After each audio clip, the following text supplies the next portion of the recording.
শুভ মধ্যরাত। আমি সাউন্ড, আর আপনি শুনছেন ভূত শো, যেখানে আমরা শুনি আপনার জীবনের ভয়ঙ্কর, অজানা আর অদ্ভুত কিছু অভিজ্ঞতার গল্প।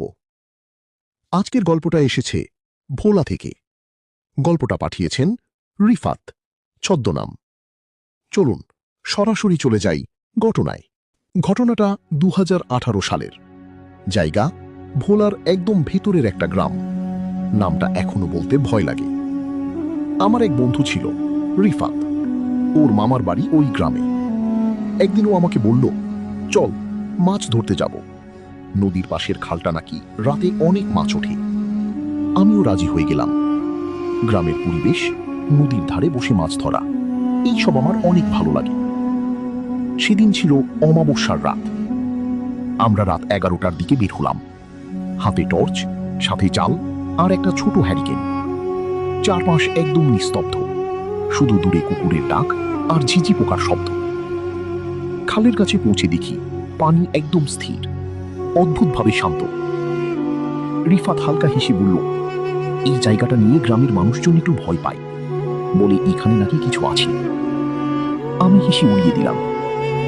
আমরা জাল ফেললাম। 10-15 মিনিট পর হঠাৎ দেখি জালটা ভারী হয়ে গেছে। রিফাত বলল, দেখছিস, বলেছিলাম না মাছ আছে। আমরা টানতে শুরু করলাম, কিন্তু জালটা উঠছে না। মনে হচ্ছিল নিচ থেকে কেউ ধরে আছে। হঠাৎ পানির ভিতর থেকে গড় গড় করে একটা শব্দ হল। আমি টর্চটা ফেলে আলো মারলাম, আর তারপর যা দেখলাম, আমার হাত পা ঠান্ডা হয়ে গেল।